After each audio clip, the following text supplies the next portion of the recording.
Writing Easy, the podcast that takes the act of writing and tries to make it a little more easy. I'm one of your hosts, Mary Mascari. And I'm your other host, Melissa Long. But we're not the only ones here. Are there Someone ghosts? else is here. Yes, the call is coming from inside the house. No.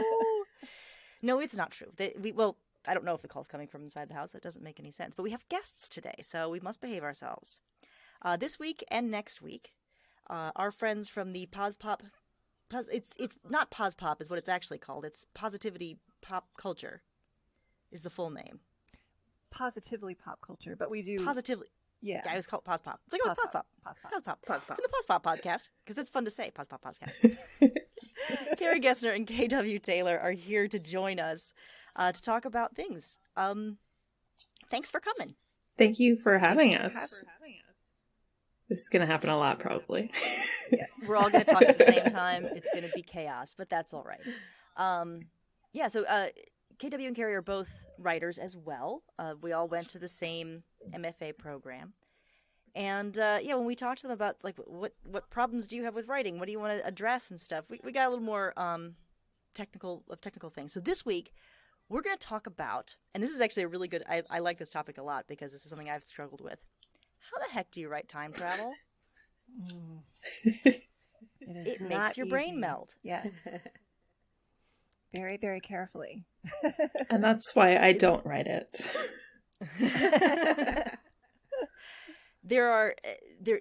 It's tricky because, all these times you see these, these time travel shows, you've got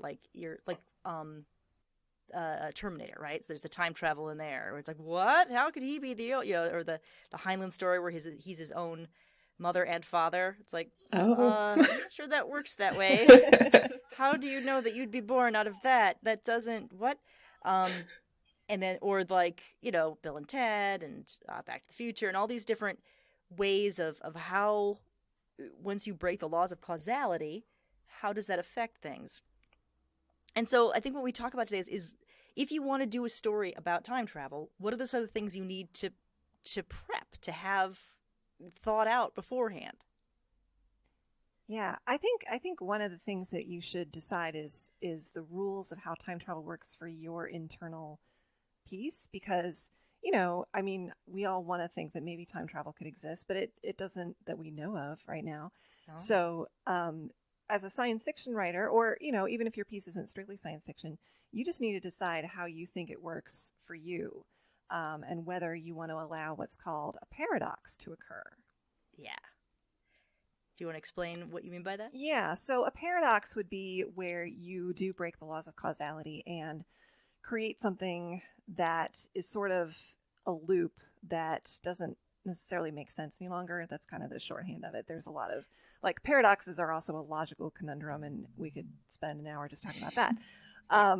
But an example that I like to use is the book Kindred by Octavia Butler, where a character goes back in time and meets one of her own ancestors and saves him from getting killed. Yeah. So I've actually assigned this book to undergrad students before, and their little minds are blown when I start to explain. Now, if she needed to exist in order to go back in time and save him from getting killed, then how did she ever exist in the first place? And they just kind of lose it. You're just mopping up the brain goo on the floor. Right. Like, wait, right. But yeah. It was like an end game, where they talk about that, and I like that they took a slightly different tack with that one, where you aren't going back in time. It's still your present, your future is still the past for this person, and so. But yeah, what if you meet yourself? What if you kill yourself? Yeah. What if you kill your parents? Do you start to do the whole Back to the Future thing? Right. So Back to the Future would take the opposite stance from the Kindred idea, where if Marty McFly prevents his parents from meeting, he starts to disappear. And I think that's the variant that most people understand. But this idea of this paradox inherent in the story, that gets people a little bit more nitpicky usually. So if you want to make that happen, you've got to, for your own self as the author, internally decide a paradox is okay, maybe, and you hand wave some reason for it, like perhaps it actually creates a separate timeline and that's okay. That's sort of the splinter idea that actually the sitcom community would take that stance, because it creates split timelines that are suddenly separate from each other. So you can't go back to a different time when something else didn't happen. So I think that's what Butler probably decided for herself, is that there's some kind of reason why this would work based on multiple timelines. But you also have to understand, time travel fiction doesn't have to be hard science fiction. It can be social or soft science fiction, meaning it's really less important about the technology or the rules of it, and it's more about the sociological impact and like the cultural reasons for going either backwards or forwards in time. So Back to the Future is a comedy, so the science is not as important. Kindred is more of a historical novel, so the science is not important. But for something like, I think that for Terminator, the science, or at least some of the timeline stuff, may be a little bit more important, because it's edging a little closer to that kind of adventure, pseudo-hard science fiction, I would say. And something like The Time Machine by H.G. Wells is a lot closer to like an intention of a proto version of hard science fiction, where the machine itself is a little more important. So you just have to kind of first decide what you're really going for. Is this really about the time travel mechanism, or is it about the interesting cultural and personal elements of going backwards and forwards in time? And I think it's telling that we immediately started referring to other things right away. Yes.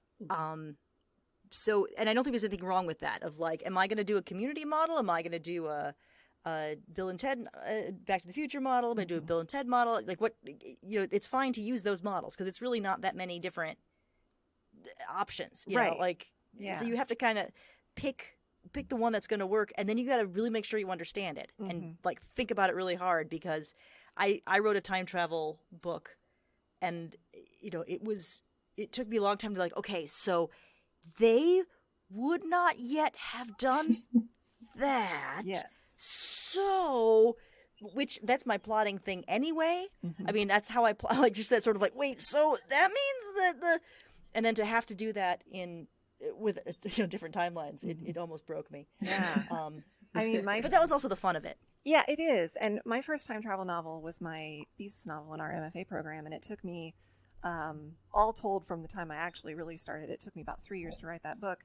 But the second book has taken me already 4 years, and I'm not done. And I think that's partly because this genre is very, very difficult. Another thing you have to maybe rein in a little bit for yourself is how ambitious you want to make it. How many different places and times are you having people go to? Because that's just going to mean more research work for you. I do a lot of the time travel set in the past, so I end up researching all these different time periods and locations, and down to the minutia of what kind of door hinge would they have had in this year and whatever. Oh, yeah, I write historical fantasy. Like, that's the best part. Because A, you can find all this stuff. And two, if you don't feel like writing, you can just take time to look it up, which is actually what we talked about last week. It's one of the things that'll, could be good or bad, double-edged sword. Right. So historical research especially, is super fun. If you're writing in the future, then you have to do almost like the opposite of research, where you have to invent technology. Like, you have to invent just the day-to-day stuff that would exist in that time. So regardless, you're either inventing or researching. So in the second book, even though it's taken me longer, I decided to have them go to far fewer different times. Because you need to do world building for every setting. Yeah, exactly. With the first book, I printed out a calendar for every single year that they went back in time to, the whole year, and plotted out every date that they would have been, to make sure I wasn't creating a continuity error. And then I still had multiple people read it just for continuity. So it's hard, but it also was like probably the most rewarding book I've ever written because of all that. Because it locks into place like a little puzzle. And when you get it, it's like, yes. Yeah. That is so intimidating, you guys. Yeah, that's what I'm thinking too. I'm like, nope. This is why I like time travel, but I'm like, okay, we're gonna do it once, and you're just gonna stay there. I love consuming it, creating it, not so much. Right. Yeah. Well, and I think like there's a more recent time travel TV show that I got really into called Timeless, and they would tend to, in each episode, really only go back to one time in each episode, and they would pretty much stay there. And I think if you're going to write a TV show about time travel, like Quantum Leap did the similar thing, that's probably the way to go, and not be flinging all over multiple centuries in each episode. Yeah. And if and then like production things too. It's like, hey, in this one, we need to make a set from ancient Rome and also from 1800s London. Is that a problem? Exactly. Yeah. And so I think too, if you're writing a book, you feel like, oh, I have all this freedom. I don't have those production constraints, but you're still, just one person. So I think that one big piece of advice is decide what couple of different places you're going and maybe stick to that. And there's also something kind of beautiful about a very subtle time period. I'm actually writing a section right now that's set in, it's set on the 4th of July in 1979 in Indianapolis. And that seems really mundane maybe, but it's also like, that is so finite. It's, within recent-ish history, I can actually find photographs. I've been to that city, so I know where things are geographically and how old the buildings are. So I made it something that I knew a little bit about, a time period that at least felt semi-familiar. And it's very easy to research. And yet you can go deeper because you've got more detail available to you. Whereas I had another scene set in the early 40s, and I had to do so much more research to do that. So I think there's nothing wrong with kind of playing to what you yourself know. That's a good idea.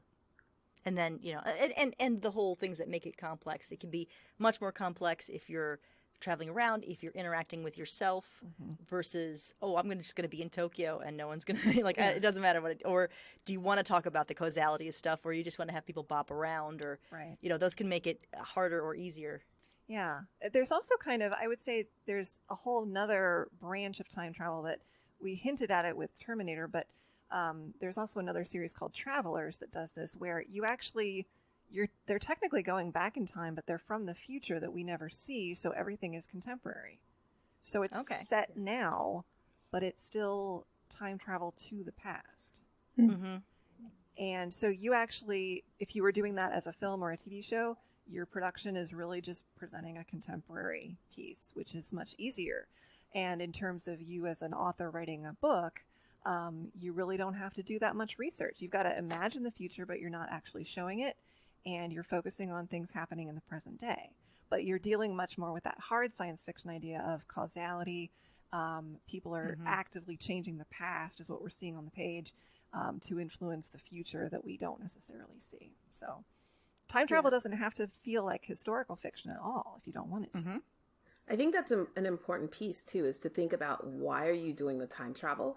Right? Because it can come off a little gimmicky if you're just like, because I just want to show characters in this world and I like this time period. Like, there has to be a reason for the time travel to exist, or for the characters to want to travel back in time or forward in time. And so you have to also know what the intention is and how much time they're going to spend in that place. And to what end. So when you're talking about Travelers or 12 Monkeys, right, they're going back, they're trying to reverse something that's already happened and change the world for better. So then you have to think about, okay, now how do I need to structure my time travel rules and the logic to be able to make that a reality? Yeah. 12 Monkeys is another great example. And I think that and Travelers are good examples of being able to tell this really complex story that has allegorical reaches to, present and recent past society. And yet you're using this future society as your eventual endpoint, while keeping your budget nice and small by just having day-to-day normal contemporary scenes that you're shooting. So having a logical reason for it, but you may have practical reasons that then cause you to have to kind of unpack that backwards a little bit if that's your goal. But you also need to consider your audience, and there was a lot that I ended up cutting for my first book to make it a little bit more sensical. It was a lot more complicated in earlier drafts and a lot more jumping around in time, and I had to streamline that a lot. When you write time travel, you end up starting to think pretty quickly and clearly your own rules, but somebody reading that cold is not going to get that. So I think if you're having beta readers or editors look at your work, you have to be very patient and forgiving of them, because every piece of time travel writing has a different rule set, and you know that backwards and forwards, but they don't. So making it pretty clear is important. Yeah. It's then you go into the whole problem of, how do we do exposition and world building in a way, so yeah, that's it. No matter what you are, we're building a world, and you have to show the rules of that world. And another thing that makes it kind of tricky is that the rules are not normal rules, so you have to show that too. Yep. Yeah. But it sounds like the biggest thing, since this is the Writing Easy podcast, it sounds like the biggest thing is prep. Is just make sure you've got it all worked out, how this is going to work, what you want to do with it, and keep to that, and you'll probably be okay. Yeah. And I think, too, a lot of time travel stories are very human stories, and the more you can emphasize that human factor, especially if you're not trying to write really, really hard science fiction, very technical stuff, and instead maybe do that historical type, that focusing more on the characters, the interactions, the interesting element of being in a place and time that you don't belong and trying to fit in, it can really be a lovely fish out of water, maybe even a star-crossed lovers kind of story. You can have a lot of different subgenres on that, and that's what makes it so rich. That kind of like vampires, like we all as readers, viewers, we understand this basic trope of the thing, but it's then an infinite way that you can portray that. And as long as there's heart at the core of it, that's what I find really powerful about it. Yeah, look at Outlander. I mean, it's a romance with time travel. Like, what? Yeah. And it's a romancy romance. It's not a time travel. It's not hard. I wouldn't call that science fiction hardly at all. But it just shows how common that is, and that how it's just another setting, another literary device at this point. Yeah. That you can take advantage of. Yep. Right. More like magical realism, right? Where you don't necessarily have to explain how the magic works. It just kind of gets accepted into the storytelling. And yeah, and in fact, magical realism, I think, is a great way to sort of think about the very non-technical versions of time travel. Like The Time Traveler's Wife was a huge bestseller. That is basically magical realism time travel, but it's also a romance novel, but it's also kind of an adventure novel. And the rules of it are so full of paradoxes and holes in the logic. But it's beautiful. It's beautiful. I love that book. But why you time travel? It's genetic. Right. But, period. That's it. You don't need... But you don't... Yeah, not important. Don't ask. Yeah, so that's another good thing to take, is that if it's not important to your story, you don't necessarily have to fill it all out. Right. Yeah. Right. Yeah. But the rules are consistent, I think, within. Yes. So, you just need to kind of... Ultimately, it's a decision-making process of why you're using this device, what your internal logic is, and making sure you're consistent. Yeah, and then just make it your own. Do it your own way. Yeah. Because you're in charge. Yep. Well, great. Well, I think we've pretty much exhausted everything you need to say about time travel. We've got it all. Go forth and write it. I will say one final little note, that if you're... I'm, not super young anymore, so I have a wealth of years that I actually lived through to use as my knowledge base if I'm setting it in the 20th century.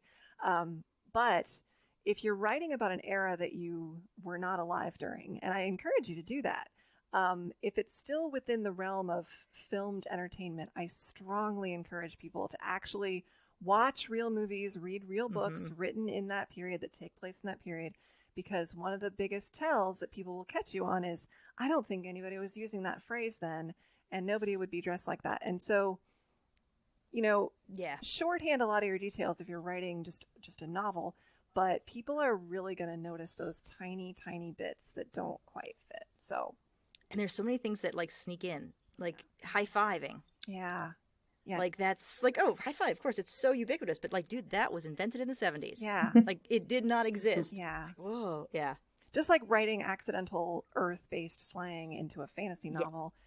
Be careful that you don't have somebody using some phrase that would not have been in common usage in the period that you're writing about. And I think, again, if you watch some period pieces or things that actually were filmed in a certain era, that's just an easy way to get the language down, get the patter of the dialogue down, and avoid slang. Yeah, exactly. So that's my... Now, this is not to say that you don't need to do all that before you start. No. That can be something you can go back in a later draft and fix. Yes, exactly. Because that's the kind of thing that can really stop you cold if you're like, oh God, am I saying it right? There's people who are going to be watching everything I say. They're going to be giving it like, just get it out. You do a high five there if you want, and then later go back and go, okay, let's weed out these things. Exactly. Yeah. Your first draft, just get it down. Don't worry about the details, but that is something to consider as part of your research. Or if you feel stuck and you're like, well, they're in, 1935, so I've got a few minutes. Let me go just watch some clips of films from that era. That's fine. Mm-hmm. Yeah, you gotta find what works for you, as always. Exactly. Well, KW, thank you so much for all this great information about time travel. And Carrie, I know you didn't say much. I did not. In next week's episode, we're going to focus on you. Cool. So we're switching the love over. You're just kind of here to hang because we're cool. I love hanging. Yeah. So where can we find your stuff? Yeah. So my time travel novel that I mentioned here is called The Curiosity Killers, and it came out a couple years ago from Dog Star Books. You can find that any place you get your books. It is available in both print and ebook. And I'm hoping the sequel I'm still working on right now, but that's called The Girl with Mechanical Wings, and I hope that comes out pretty soon. Otherwise you can find me at kwtaylorwriter.com, and my Twitter is kwtaylorwriter. So, and the positively pop culture. See, PosPop is so much easier to say. Yeah, and the PosPop podcast. All right, the PosPop podcast comes out every Tuesday, Wednesday, Thursday, Friday, Saturday. Wednesday if I get the editing done. My done. thing and I listen. I don't know. Every Wednesday where you get podcasts. Yes. And that's a really good one. And in fact, if you listen to a recent episode, you might hear some familiar voices. Yes. Yeah, exactly. I mean, all familiar voices because you've just listened to this, and now you know what KW and Carrie sound. Anyway, we're gonna end our episode here before I go off the rails completely. And so, as always, we'd like to remind our listeners that writing is hard. So take it easy. I'm Mary. And I'm Melissa. And we also have KW. And Carrie. Bye, everybody. Bye.